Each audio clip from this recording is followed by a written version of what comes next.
The Big 12 is losing Sam Leavitt, Sawyer Robertson, and Jalen Daniels all to Tennessee. This is Locked On Big 12.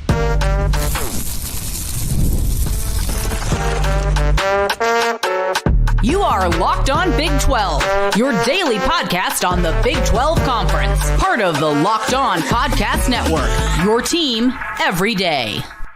Happy Wednesday, everybody. Welcome into Locked On Big 12. I'm Drake Toll from America's #1 Big 12 podcast, Locked On Big 12. Thank you for making this show your first listen every single day. Alan Bowman to Tennessee. It's almost official here that Sawyer Robertson or Sam Leavitt or Rocco Becht will be the next quarterback for the Vols. At least that's what they want you to think, and that's where we will start. Then we'll go Utah. Are they the most hated fan base, team, organization, school in the Big 12? We'll ask Cameron Stewart of Locked On Baylor, who co-hosts today because he's mildly handsome and shaved this week. And then we'll end with West Virginia.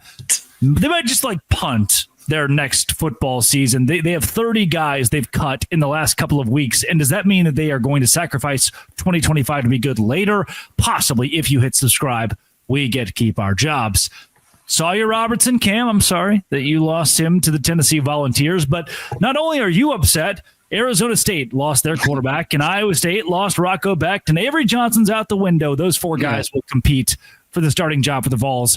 Rumors afoot that a Big 12 quarterback, any of them, you name one, will be the next head man in Knoxville are running rampant because they think, I guess, if you offer $4 million, everyone will say yes.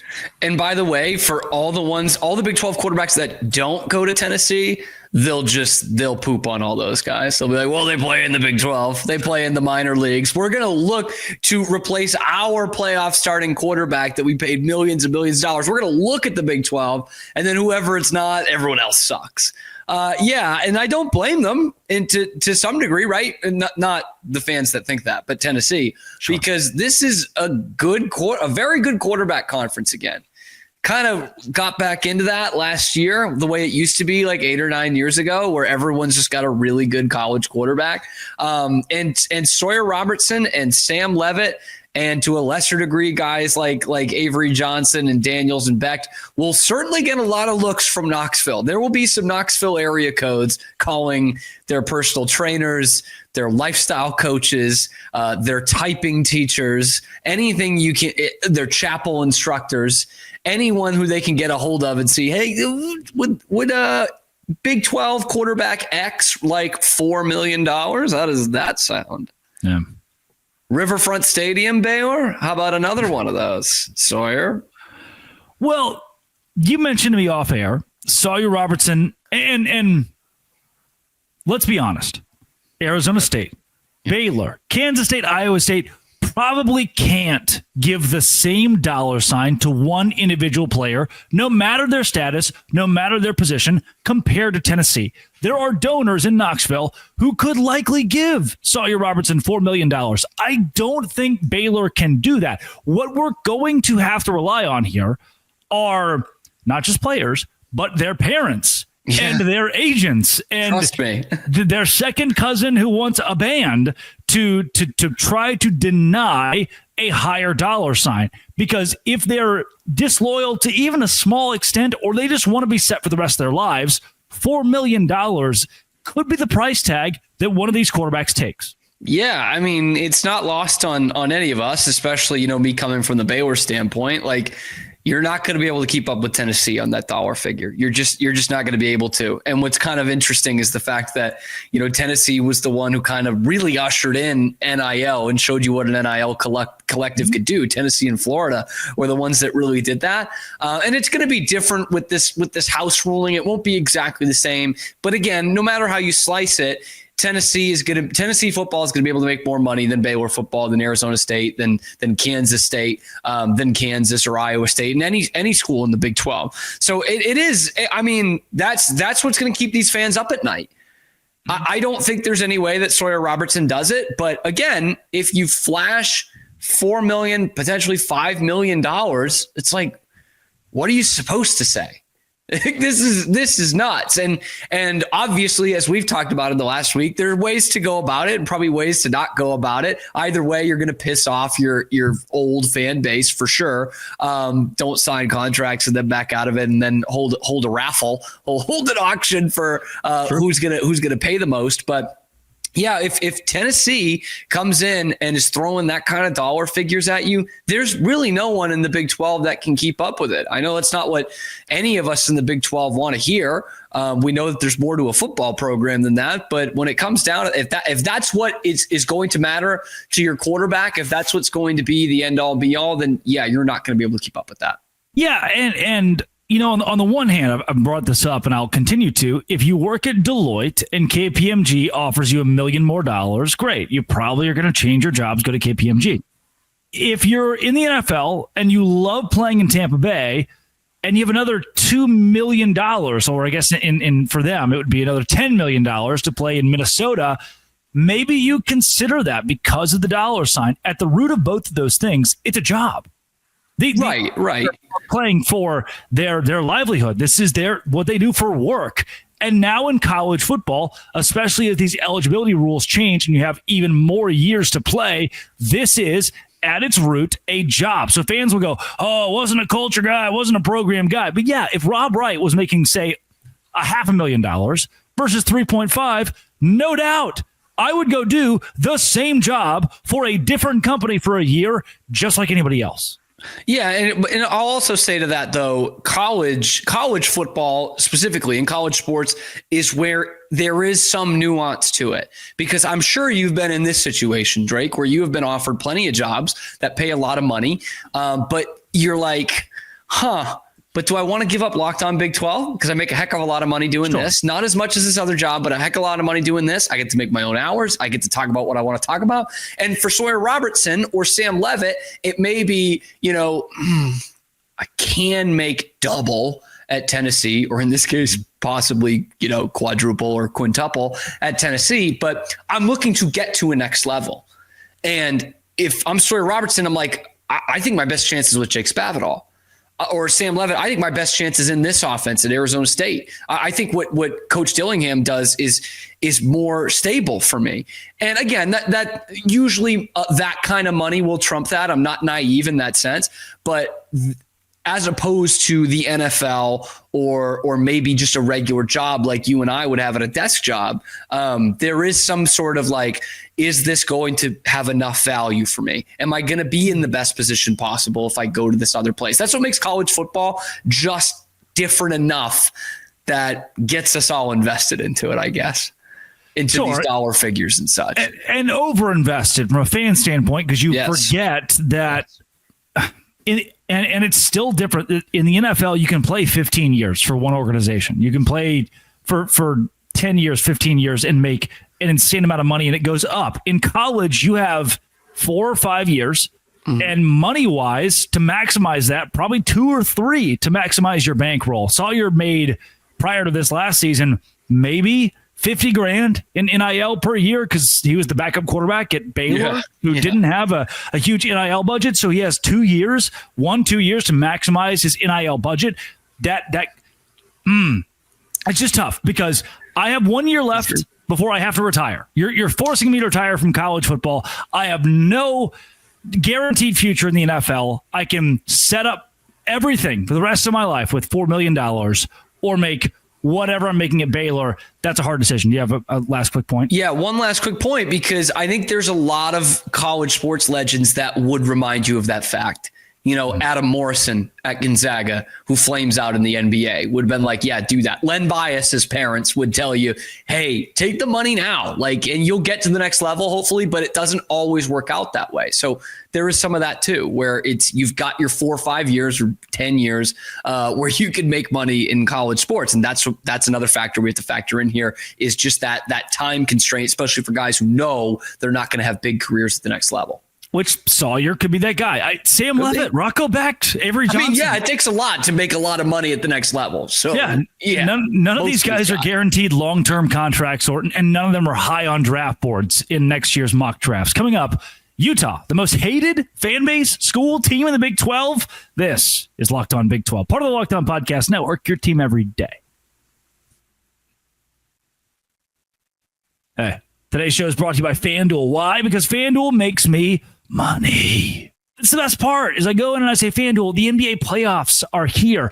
And I think the Lakers could win a championship. And FanDuel says, let's plus money. So you put $100 on it, you can win more than $100 if they do. Now, do I feel good about this? Do I like the Lakers? No. But with FanDuel, it doesn't matter who I like. It's just kind of about liking the money that comes with it when your bet hits. And with the playoffs almost here, your first $5 bet will get you $250 in bonus bets if it wins.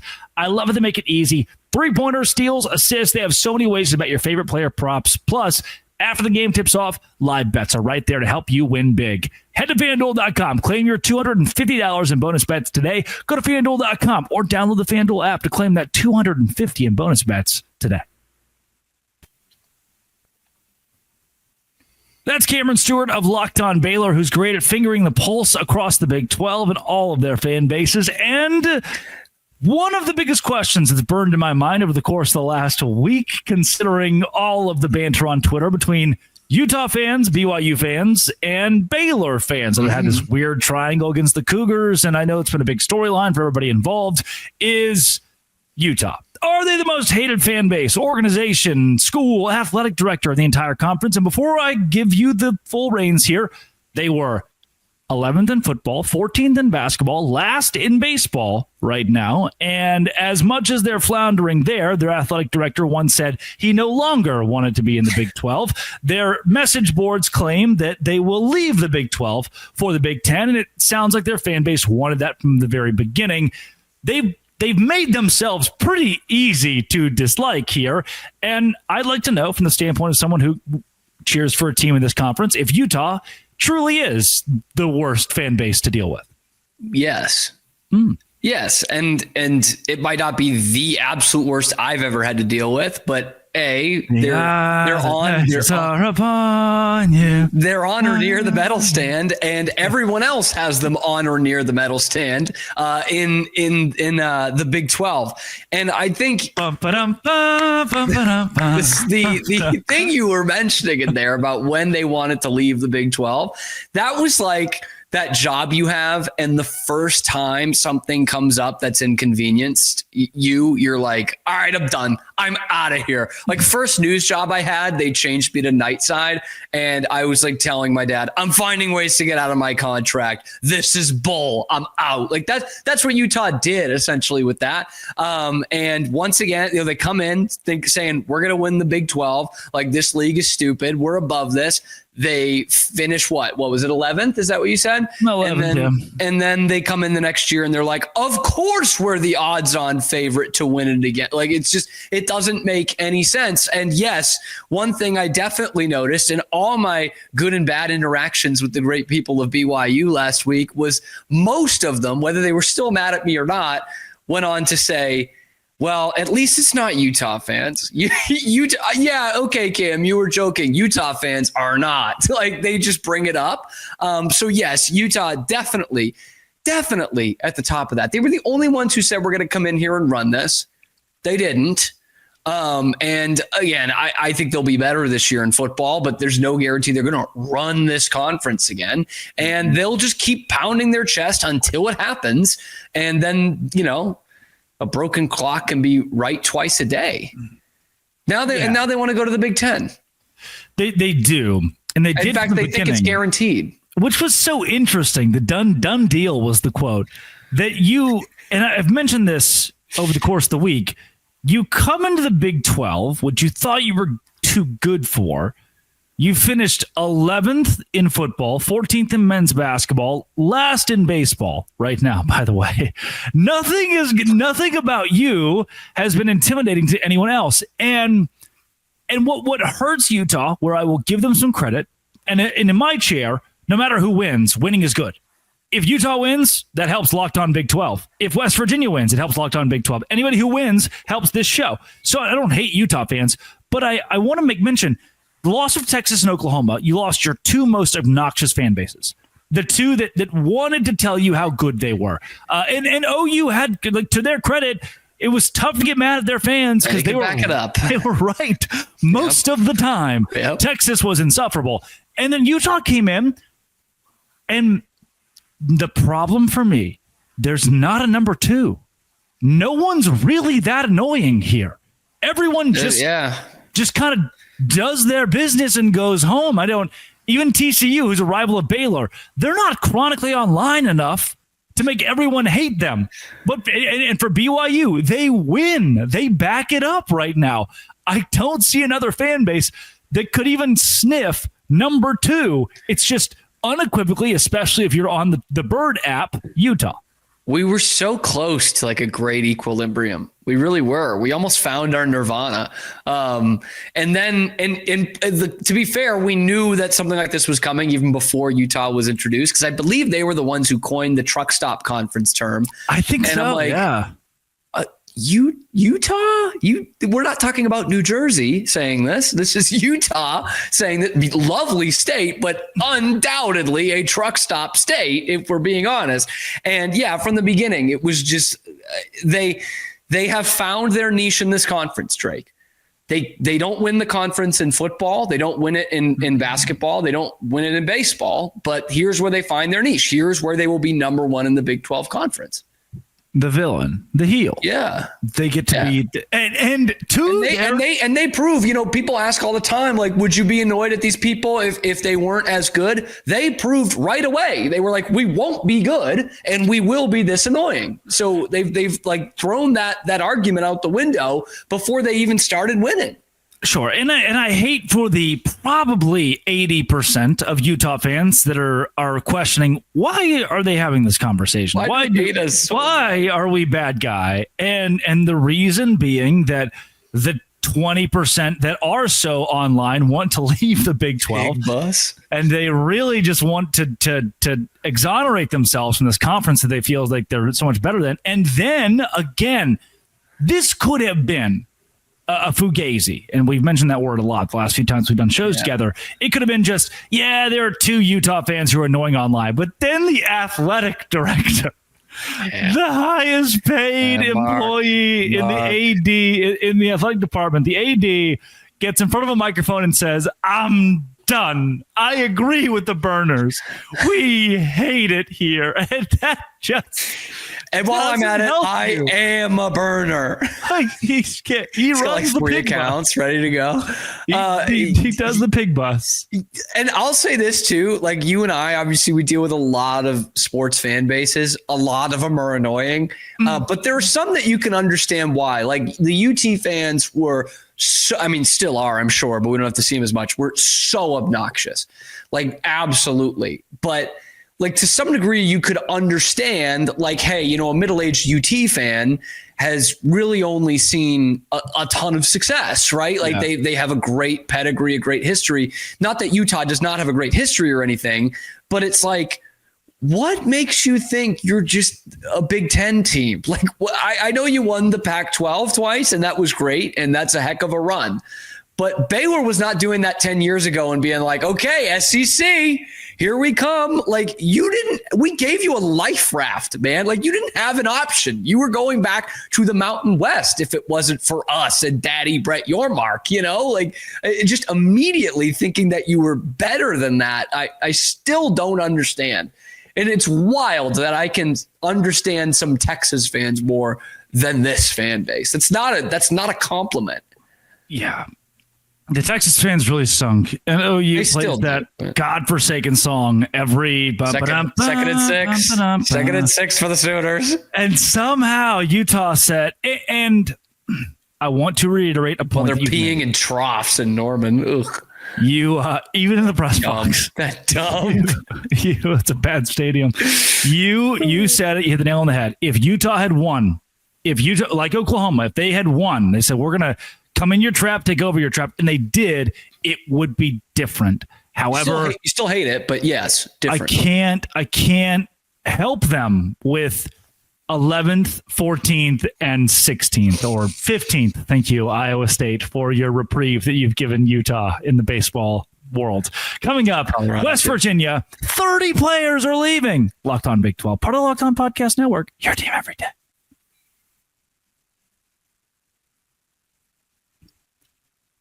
Okay.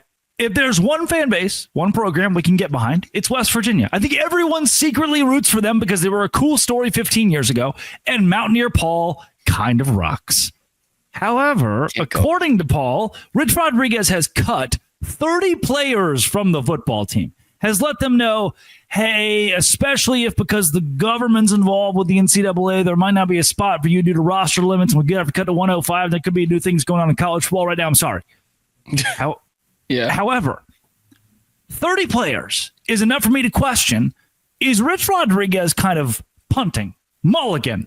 How do we get past 2025 where he can have a full year to establish NIL, himself, his scheme, his personnel, his coaching staff to create a juggernaut in 2026? After losing 30, does it feel like West Virginia is just punting their next football season?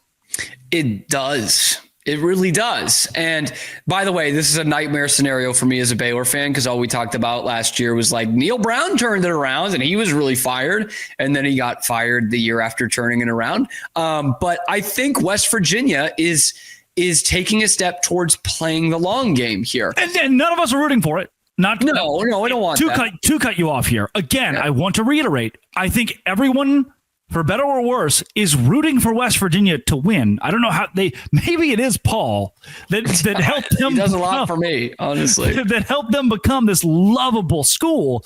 However, we're all kind of rooting for West Virginia. I just worry about how they're building it for this season. Yes. And I was thinking about this earlier today because I was thinking about it from a Baylor fan standpoint. And trust me, there will be other fan bases we can relate this to as well. But you come in and like, let's say from a Baylor standpoint, Dave Aranda did not work out. You fired him after 2023 and you had a chance to get Matt Rule back. Right? Matt Rule, good coach, not great. Got them to a Sugar Bowl, got them to a Big 12 championship game, but didn't win either of those. True. I think Baylor fans would have taken him back and been like, you know what? Matt Rule was building something.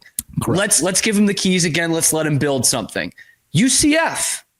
Gus Malzahn thing doesn't work out. Where do they go? A guy who just failed at his last stop, Scott Frost. But he was building something, had built something at UCF. And you're like, you know what? This has been mediocre the last couple of years. National champion, Scott Frost. Let's let him build something again. And I think that's where West Virginia was. It was a lot longer ago than Matt Rule and Scott Frost, but we had a good thing under Rich Rod, man. We were almost in a national championship game. We trust this guy. We're in kind of a mess right now. No scandal or anything, but we're cutting a ton of players. We probably shouldn't have hung on to Neil Brown as long as we did. We need a reset here. We want this guy to be the one hitting the reset button. Rich, if it means you got to cut 30 guys, you got to cut 30 guys.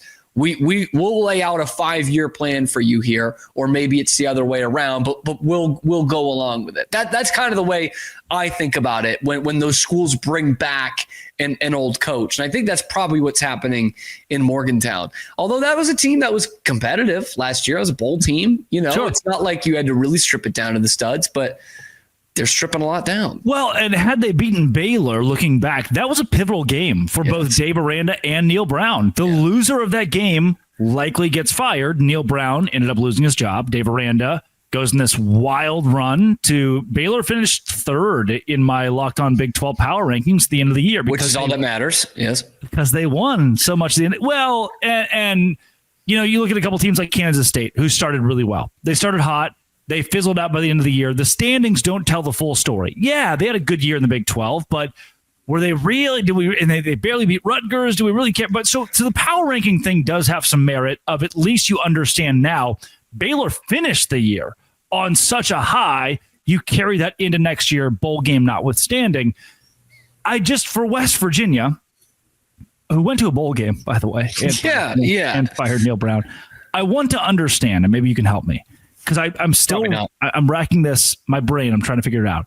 Why do we love them?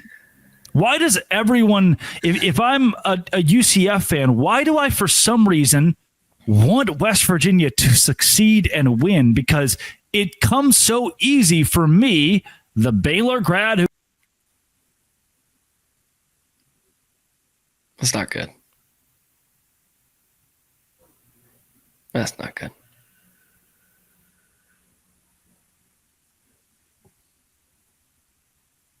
It comes so easy for me, the Baylor grad who grew up in Arkansas, to want West Virginia to win, but I don't really know why. There's so many reasons too. Like, first off, they have a big rival, but they're not in this conference. So they're not If you listen to Locked On Big 12, they will be. Don't worry. Yes, it's soon enough. It's just a matter of time here. Second, like, this is such a silly thing, but I guarantee you it gets people somewhat on board, even if they don't know it. Like, one of the greatest songs ever written is Take Me Home Country Roads. Mm-hmm. It's about that place, and they sing it all the time. It's cool as hell. Like, I'll bet there's some people who weirdly have a soft spot for Florida because they do Tom Petty during the games. But the main thing for me, for people who have watched the Big 12 the last decade, is there were a couple years there where they were and it was only like 2 or 3 years, but they were the main rivals to win the conference with Oklahoma. And we all wanted someone else to win, right? And I'm talking like 15, 16, 17, kind of after Baylor, before kind of the field comes together, especially TCU. 16. Yeah, TCU. And a lot of people like TCU. A lot of people like TCU. Not me, but a lot of people do. Sure. And so West Virginia, it's like, okay, well, I'd much rather see this team win than Oklahoma. And then that just kind of somewhat carries over. And I think Paul has a lot to do with this.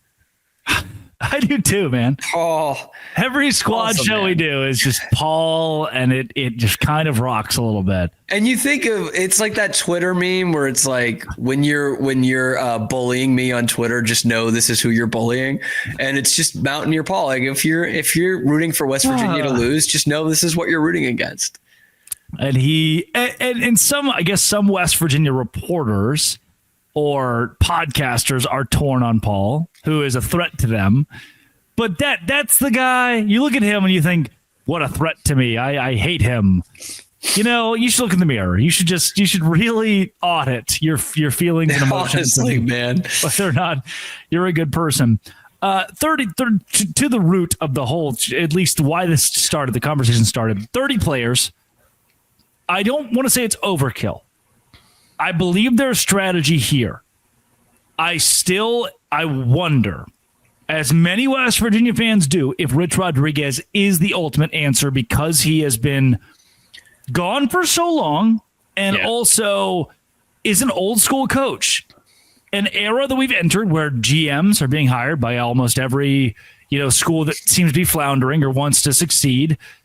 That side of college football has become prevalent, and I don't believe Rich Rodriguez will do that or lean completely into NIL, while that is the modern era and where we're going. And can he give you 7 years? I don't know. He's old. Can he do that? I don't know.